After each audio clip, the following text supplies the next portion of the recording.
The earthworm that's been in the dirt all this time wants to see what's out there. He squirms and arches his way forward. Suddenly, one day, he met another female earthworm. Instinctively, the female began to play dead. The male looks at her with curiosity. Then he tries to touch the female, trying to wake her up once and for all. The female realizes that she's one of them and that she thinks like him. Soon the two begin to create tunnels together. At first, they're drilling in the same direction in their own tunnels. They think that if they can dig their way through one place, they'll see light. But instead, they collide again. The relationship between the two worms is instantly warmed. By now, they've dug all the way across and now they just need to keep drilling upwards. They're sure there's a way out. But soon the female is exhausted. She wants to keep up with the male, so she takes a short break, and then she keeps drilling upwards in parallel. By now, they've burrowed all the way through the ground, but there's still no sign of hope. Suddenly, one day, the two worms hit a rock, but it's too hard for them to burrow straight up. The female looks around. She sees that there's a place where they can eat. She puts the food in the center and shares it with the male. The female eats quickly and grabs the last bite for herself. They both start to burp at the same time due to indigestion. Then the male signals to split up. They each head up the rock. Soon they meet again. But strangely,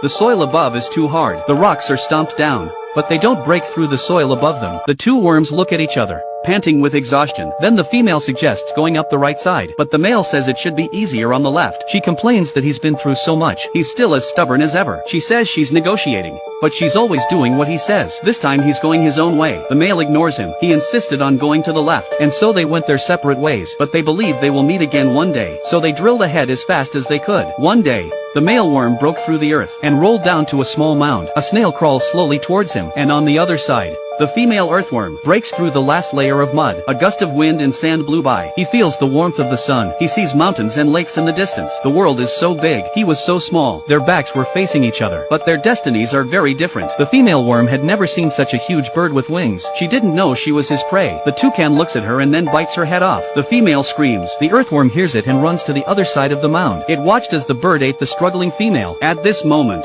the earthworms are helpless and powerless. They realize just how weak they are. Soon the bird finishes digesting and pulls out a pile of feces. The earthworm roars at him. Immediately, the toucan turns its attention back to the earthworm, and is almost pierced by the toucan's sharp beak. The toucan waits for a while. Seeing that the earthworm hadn't come out, he left the area. The earthworm sees no movement outside for a long time, so he quietly peeked out and watched. He dared to climb out of the hole to make sure it was safe. Soon he was in front of the bird's excrement. When he realized he would never see his companion again, he cried out. But just as he was crying, the bird from the sky flew again. Sensing something strange, the earthworm rushed back to his burrow and scrambled down the tunnel. He almost became the bird's food. The bird's beak was stuck in the earth. He pulls it out and looks into the burrow. Then it reaches out and tries to get it out. When it doesn't work, the toucan goes to the top of the mound. It pecks and throws its feet and jumps on the top of the mound, trying to break up the tunnel inside. The earthworm can only lock itself up and hide inside. It watches the earth fall and stays still. At that moment, a group of insects flew in. The toucan thinks about the earthworm at its feet and chose a fattier meal. When there's no sign of movement, the earthworm rushes to the hole. He decides to block out the outside world completely. He's going to bury all the tunnels to stop the toucan from reappearing, and knew that the only safe place to hide was in a dark corner. So, he sealed himself in the same place he started from. It's a wonderful world out there, but the world outside is also very helpless, and he didn't know how long he'd been living like this. Earthworm decided he couldn't live like this. He decided to head for the other side of the world again. The beautiful, intricate, mysterious patterns that they had drilled were the light of a small life. Even if the other side of the world is a place of despair, he can't just huddle in the dark. He needs to make it through without regrets.